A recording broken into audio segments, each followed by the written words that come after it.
పెత్తందారుల వంక సంకల జొర్రి ఇప్పుడు మా యొక్క తెలంగాణ రాష్ట్ర గీతానిగా అంకితం చేయబోతున్న ఏదైతే అందశ్రీ గారు రాసిన పాట పైన విమర్శలు వినిపించడం జరిగింది. మళ్ళీ ఆంధ్రుల చేతిలో పెత్తనం అంటగట్టిండ్రు అనేది కామెంట్ చేశాడు. మరి మీరు ఎక్కడికి వెళ్ళారు? ఇన్ని రోజులు పదవిలో ఉండి 10 ఏళ్ళు నువ్వు ఆర్ఎస్ ప్రవీణ్ కుమార్ గారు, నేను క్వశ్చన్ అడుగుతున్నాను. 10 ఏళ్ళు మీరు వారి ప్రభుత్వంలో ఒకటే పోస్ట్లో 10 ఏళ్ళు చేశారు. 10 ఏళ్ళు చేసినాక నువ్వు కేసీఆర్ బాణం అని మాకు తెలుసు 100%. గత ఎలక్షన్లో నువ్వు కాంగ్రెస్ పార్టీలో ఉన్న ఓట్లను చీల్చడానికి బీఎస్పీ పార్టీలో చేరినావు. బీఎస్ పార్టీని చేరి బీఎస్పీ కండ కప్పుకొని అప్పుడు కొన్ని చాలా గొప్ప మాటలు మాట్లాడావు.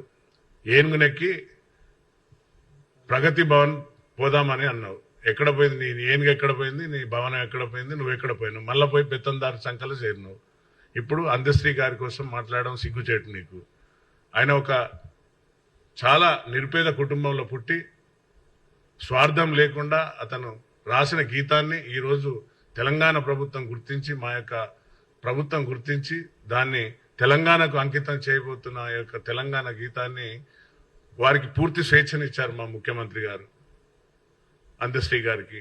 వారు ఒక కీరవాణి అని ఒక గొప్ప కళాకారుని, అతను సంగీత మంచి నాయకుడు, అతను సంగీతంలో దిట్ట, మీ అందరికీ తెలుసు. ఇంటర్నేషనల్ అవార్డీ అతని ద్వారా ఆయనను ఎన్నుకున్నాడు. ఎందుకంటే సంగీతం అనేది అందరికీ తెలియదు. ఏదో సామెత కూడా ఉంది కదా, సంగీతం కోసం మాట్లాడితే గాడిదకి వేరక గంధం పువ్వు వాసన అని. ఆయన కామెంట్ చేయడం, మరి ఈయనకు సంగీతం పైన ఏం అవగాహన ఉన్నదో ఒకసారి తనకు తాను క్వశ్చన్ చేసుకోవాలి. కీరవాణి అనే గొప్ప ఎవరైతే మ్యూజిక్ డైరెక్టర్ ఉన్నాడో మీ అందరికీ తెలుసు, ఇంటర్నేషనల్ అవార్డీ. ఈరోజు ఆయన దాన్ని ఏమాత్రం అందులో అరమరికలు లేకుండా ఈ యొక్క జాతీయ గీతంగా, మన యొక్క తెలంగాణ జాతీయ గీతంగా ఈరోజు దాన్ని ప్రమోట్ చేస్తున్నాడు. కాబట్టి అందశ్రీ గారికి వారికి ఉన్న, ఎందుకంటే అతనికే తెలుసు అందశ్రీ గారికి ఎవరిని సెలెక్ట్ చేసుకుంటే ఈ గీతానికి కరెక్ట్ గా న్యాయం చేకూరుస్తారు అనే ఉద్దేశంతో ఆయనను సెలెక్ట్ చేసుకోవడం జరిగింది. దానిపైన ఈయన కామెంట్ చేస్తున్నాడు. ఒకసారి నీకు నువ్వు ఆత్మవిమర్శ చేసుకో. ఆర్ఎస్ ప్రవీణ్ కుమార్ 10 ఏళ్లలో ఉన్నప్పుడు నువ్వు ఏం చేసినావు? 10 ఏళ్లలో నీ యొక్క ఒక సామ్రాజ్యాన్ని నిర్మించుకొని అందులో స్వారోస్ అని ఒక గుండాలను పెట్టుకొని నువ్వు ఏం చేసినావు నీ అందరికీ తెలుసు. కాబట్టి ఇంకోసారి కామెంట్ చేసే ముందు ఒకసారి ఆలోచించు. మరి ఇన్ని రోజులు ఎక్కడ పోయినావు? చిన్న క్వశ్చన్ నేను అడుగుతాను వారిని, స్పోర్ట్స్లో అడుగుతాను. స్పోర్ట్స్లో ఇప్పుడు ఎవరున్నారు? గోపిచంద్, పుల్లెల గోపిచంద్ ఎక్కడ అతను? తర్వాత ఎవరైతే బ్రాండ్ అంబాసిడర్గా పెట్టిన సమంత ఎక్కడ అమ్మాయి? తర్వాత అలాగే మన చేనేత కార్యక్రమానికి పెట్టిన సమంత ఎక్కడ అమ్మాయి? అలాగే మన సినీ నటి బాబు మోహన్ కూతురు మోహన్ బాబు గారి కూతురు ఎవరు, ఎక్కడికి అమ్మాయి? ఇవన్నీ గుర్తుకు రాలేదు అప్పుడు వారిని అందరినీ బ్రాండ్ అంబాసిడర్ గా పెట్టినప్పుడు, బ్రాండ్ అంబాసిడర్ గా పెట్టినప్పుడు. ఈ రోజు ఎట్లా మాట్లాడుతున్నావు? తెలంగాణ ఆంధ్ర అని ఎట్లా అంటున్నావు? మరి కేసీఆర్ ఆంధ్రోలకు కాలికి ముళ్ళు గుచ్చుకుంటే పంటితో తీస్తా అన్నాడు. మరి అప్పుడెక్కడ పోయినావు? ఇవాళ గుర్తుకొచ్చిందా?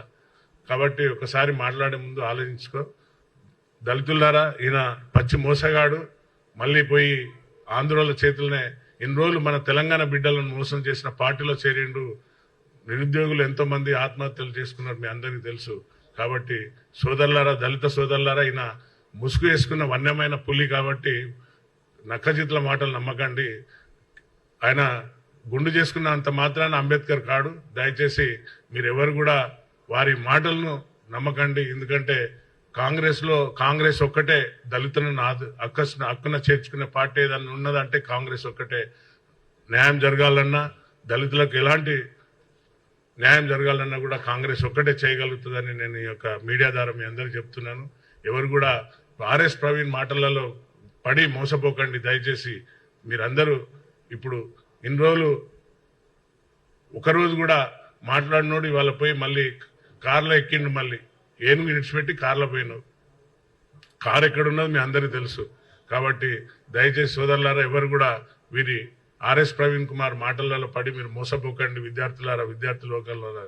కాబట్టి ఎట్టి పరిస్థితుల్లో కూడా ఆర్ఎస్ ప్రవీణ్ నమ్మకండి అని మీకు మీడియా ముఖంగా విజ్ఞప్తి చేస్తున్నాను. Thank you.